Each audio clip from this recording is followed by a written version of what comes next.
Happy Thursday, family. This is Neil Adler with another episode of Syracuse Central on the Fan Arch Network. Hope everyone's having a great week. Getting closer to the end of the week. This is Syracuse Central. It's funny how the weeks just fly by sometimes. Sometimes they're just like take forever, and other times they just fly by. This one's flying by. This is Syracuse Central. We talk about Syracuse sports and anything else you want to rap about. Please subscribe if you haven't already. Drop me comments, as always. Constructive feedback is appreciated. We are on Apple and Spotify. You can review us, like us, don't like us. Hopefully you like us. I like all of you. All right, my friends. So there was a really great pod from Mike Waters. You should definitely check it out. Syracuse.com, Hall of Fame reporter. He spoke with Ryan Daly, who is one of the new Syracuse assistants from VCU. And it was a really good interview because it talked about some themes that I've been talking about on Syracuse Central and I see comments about online, social media, chat rooms, whatever. And it has to do with the roster construction for Syracuse basketball this offseason. And the notion by some fans that, I don't want to say complaint by some fans, but some fans are lamenting that Syracuse doesn't have within their additions, and their additions so far this offseason are 6 transfers and 3 prep recruits, and none of them come from high majors.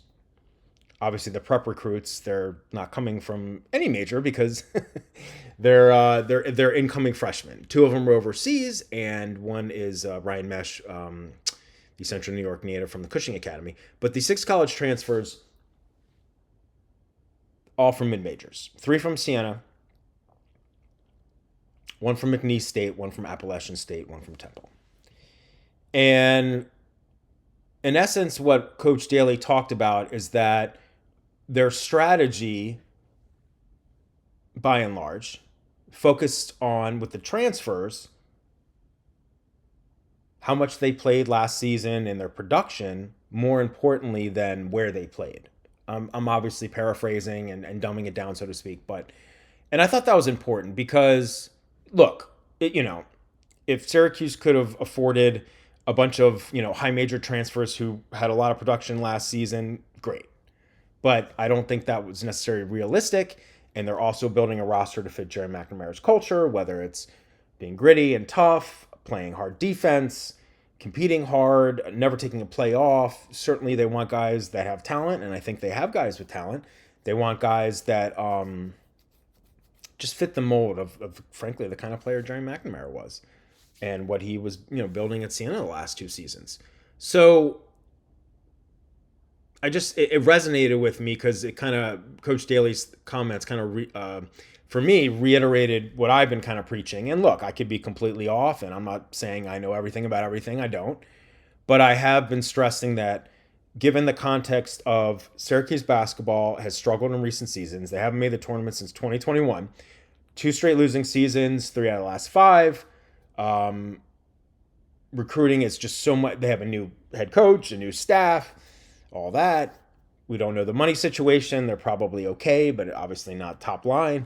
I mean, I saw an article the other day that some programs are spending like $15-20 million or something like that. And it's all kind of anecdotal. But anyway, just the context of where Syracuse is right now, I don't think it was realistic that they're going to bring in a Donnie Freeman, that they're going to bring in guys at the high major level that were big-time producers this past season. They're going to bring in overseas guys or, prep recruits, and then also mid-majors who were productive. And so the one quote from Ryan Daly that really resonated with me, and again, I invite you to and urge you to check out this whole pod, but he said, college production is very important. You can't really put a price on someone who has had proven experience, minutes you can't put a price on. It's priceless. They've been in the fire. You're not really hoping. You've kind of seen it on film. It's a great quote. And so you look at Syracuse's transfers, Aiden Tobiasen, Temple, 35.3 minutes per game this past season. Garway DeWall, McNeese State, 26.5 minutes per game. Gavin Doty, Siena, 36.8 minutes per game.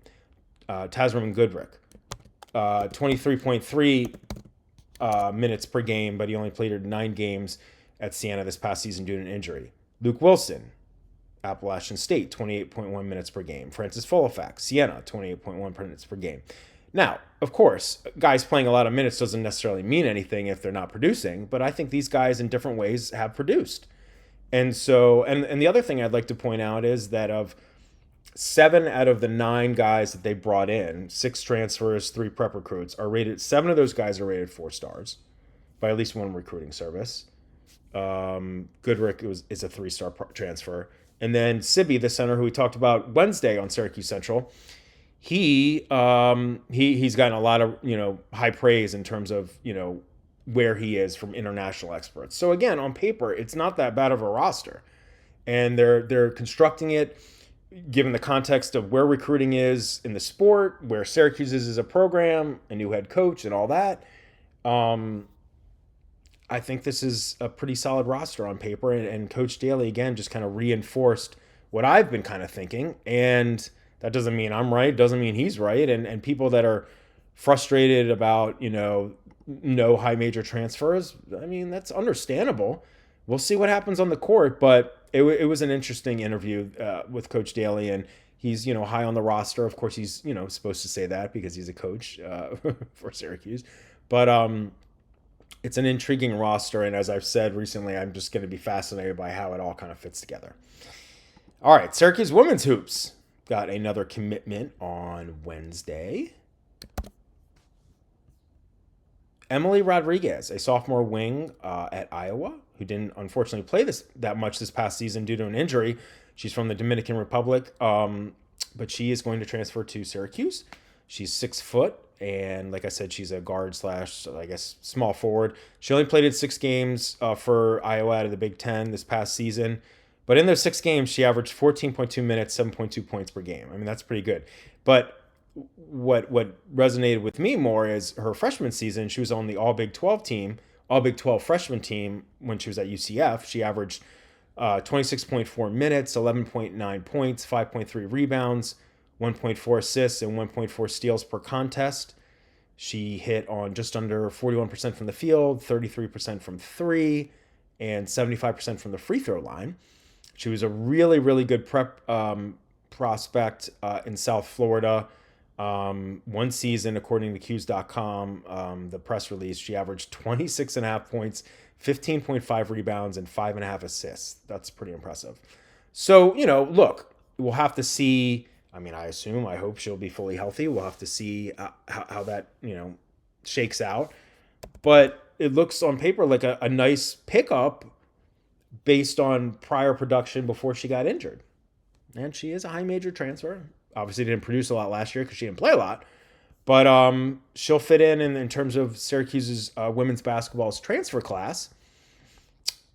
Let me just make sure I get these names right. And we've talked about these other ones as well. Temple Junior forward Jaleesa Molina, SMU grad student guard Ty Skinner, Oregon Junior forward Sarah Rambis. And then so that's 4 transfers. Their prep commits 2 from New York State, forward Destiny Robinson and guard Madison Howard.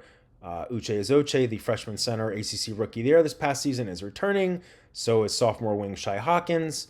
Sounds like... and there was a good quote from head coach Felicia Leggett-Jack on Rodriguez. Let me read it to you. She said, Emily will bring us instant offense. She is a ferocious competitor who is willing to lay it on the line every day. I love Emily's intensity of purpose, passion, and defense. So look, she clearly can score based on not last year, but seasons before that and in high school. And it sounds like she's got defensive intensity too. So looks like a solid pickup. Look, it's tough to gauge. And again, Syracuse, will need to add more to their roster. But look, they're coming off a 24-9 season. They went to the second round of the NCAA tournament. I don't know what their roster budget is, but, they're bringing in some high major transfers. So we'll see. But welcome to Emily. Okay, so some of you might have heard of this. Last summer, Vinny Lobdell, who is an entrepreneur, businessman, philanthropist, Syracuse basketball supporter, he held an event at his estate in Skaneateles. By the way, love Skaneateles. Last July, it was called SummerSlam. He raised $500,000. And there was like all different kinds of events and this and that, but he's going to put it on again this July. Syracuse.com reported it's going to be on July 22nd, one day before my mom's 80th birthday. And according to that article, SummerSlam is going to benefit One Orange Alliance, which is the new third-party marketing agency that is going to do NIL deals in support of all Syracuse sports. Used to be SU Football NIL, and obviously this is an important entity to have with Orange United closing last fall. And the importance of third-party NIL, I've talked about that ad nauseum, because you've got two main buckets in terms of financial components for roster constructions and recruiting. It is direct revenue share and it is third-party NIL. So every little bit helps, and I think it's awesome what Vinny is doing. And the cool part is at this year's event, there's going to be a discussion with Jerry McNamara and Carmelo Anthony, who won the championship together at Syracuse basketball in 2003. Obviously, Melo's son is Kyan Anthony, who is returning for a sophomore season at Syracuse. There's going to be, at the SummerSlam this July, there's going to be a three-point shooting contest, a slam dunk contest. Carmelo Anthony is going to serve as a judge in the slam dunk contest. Can we get Hakeem Warp to come back and not just serve as a judge, but be in the slam dunk contest? A quote from Vinny Labdell: "Everyone's excited about Jerry. This is another way to support him in the program. Last year's event was a big success, and this year is shaping up to be the biggest event yet. Granted, it's the second year. We're going to amplify it and make it even better." But look, it's I love what Vinny's doing, and I know Syracuse.com reported, I think it was in late March, not long after Jerry McNamara was hired, that he was putting a group together to raise a couple $1 million for the basketball program. I don't know if that would go through as rev share to SU Athletics or if it would be third-party NIL stuff. But either way, every dollar helps. And, clearly, regardless of some fans bemoaning the roster, there is buzz and excitement around Jerry. And so kudos to Vinny Labdell, who does a lot of philanthropy, and, much love to him for holding this event. And it sounds like it'll be a ton of fun. I need to get a ticket and bring my mom, and we can celebrate her 80th birthday in style. All right, my friends, let's get to some of your comments.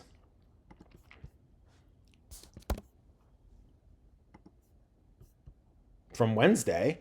So Dale Post writes, "I can see SU being good enough on defense to boost our fast break points. This will help offset the seeming lack of offensive firepower. It may not put us back to the same run and gun offense we had in the 80s, but it should make it more fun to watch. Go Cuse." Yeah, so it's an interesting point, and I hear Dale there, because look, we don't know anything at this point, but on paper it would seem like this team definitely, maybe their strengths would lie more in defense, and certainly if I think their offensive flow in terms of half court sets will be better than this past season when it was just a bunch of ISO nonsense most of the time. I think there'll be more player movement, ball movement, cutting, screening, all that basic stuff. But we don't know, how they'll do in terms of three-point shooting or just, scoring again in the half courts sets. So if Syracuse can get after it defensively and then get a lot of buckets out in transition, whether it's points off turnovers, fast break points, that would certainly go a long way, towards winning some games and then also hitting free throws. So good post there. Good post, Dale. Kenny D, he writes a bunch of stuff about Pitino because we were talking about St. John's, Syracuse at the Garden. I'll leave some of it out, but Kenny did write, "For me, Pitino at the Garden is payback for the 2013 Big East Championship." And I watched that game at a Syracuse alumni fan bar in DC. I don't think it's around anymore, but I used to watch a lot of Syracuse games there. This was before I had my son and everything. But I was at that bar for the 2013 Big East title game when Syracuse had a big lead in the first half and then got absolutely destroyed in the second half. But hey, listen, they went to the Final Four. Louisville won the title, had it vacated. By the way, regardless of how you feel about Rick Pitino and some of his transgressions, it's absolutely ridiculous to vacate a title. It's ridiculous to vacate wins because you don't vacate the losses. And vacating a title, I'm sorry, it's just nonsense. I'm not in any way supporting some of the stuff Pitino has done or allegedly done or whatever, but you can't, come on. But hopefully Syracuse will kick St. John's butt. And I'll be rooting for Donnie Freeman to score a bunch of points, and I'll be rooting for Syracuse to win. J Gill 75 writes, "What's the AAU tourney near Camden Yards this weekend?" Ha! I wish. By the way, if any of y'all are looking for a fun place to visit, Baltimore is a great city. Camden Yards is awesome if you like baseball, and Nashville's a great city too, which is obviously like my second home now. You ever want to go, hit me up and I'll give you some recs and we'll try and meet up.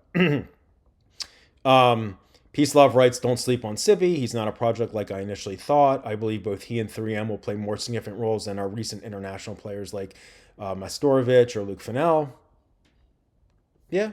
And then he puts on some other stuff here, and then he yells at me for not saying who the next Syracuse commit is. And I get that, Peace Love. Unfortunately, I can't say anything about it because it's supposed to happen, but you never know with this recruiting stuff, and so I'm not leading you on, I promise. Stay tuned next week. I'll just leave it at that. I love you, Peace Love. You're the best. But he did write, he said, as far as sealed lips go, because I said that to him, this community is building around tips, information, and insight. Holding out info is antithetical to that momentum. Love it. You're the best, Peace Love. Mike Gross writes, Vegas rules, but the Vegas tournament was way too much. Not even NBA plays 3 in a row back to back to back. So that's ridiculous and insane. And players could get hurt. The tournament was run poorly. Shaking my head. I will totally go to MSG and pregame. Count me in. Cool, buddy. I'll meet you there. And yeah, and then Peace Love chimed in with regard to Vegas. I second that emotion. Not only was it back to back to back, but SU had to play earlier each day. It was a very poorly organized event.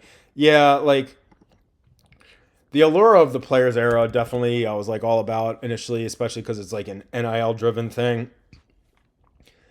But I don't know. Like I've said, I think I wrote in the comments, usually when you play in like these events, these preseason tournaments, and I know this wasn't a tournament per se, it's like a different format because it's got the NIL component. But like, you know, when you play in some of these tournaments, like whether it's the Bahamas one or the Maui one or whatever, if you lose your first game, you go into a consolation bracket and play other teams that had lost. So like Syracuse lost his first 2 games, and then, oh, by the way, the third game, you're going to get Iowa State. That's ridiculous. But I think I said this on Syracuse Central on Wednesday. I'd rather them space out their non-conference games, and if they're going to be on the road or neutral site, great. And if it's going to be at MSG and in Boston, or they get something in Philly again, or obviously Indianapolis this coming season, I'd rather do that than like back to back to back, because it's just 3 losses like that. Even though they played Houston tough, should have won that game if they hit their free throws, and they played Kansas relatively close. It's too much. So I'm all about the non-conference schedule that's shaping up this season more. Plus, like as I've said, I think on here, or maybe I wrote about it on Inside the Loud House, you know, Vegas is fun, but like you're not getting a huge contingent of fans going. It's not like it's a key recruiting market. I don't know. It just, I'm all about what they're doing. Let's play at MSG every year, and I'm going to meet you all there, and we're going to have some beers or Sprites or whatever you drink. All right, my friends, that's going to do it for today's edition of Syracuse Central on the Fan Arch Network. I am your humble, silly host, Neil Adler. Please subscribe if you haven't already. Drop me comments as always. And we are on Apple and Spotify, so please feel free to like and review us there. Have a great rest of your Thursday, friends. I will talk to you again. Yes, today's Thursday. Have a great rest of your Thursday, friends, and I'll talk to you again on Friday. TGIF. Much love, friends. Take care.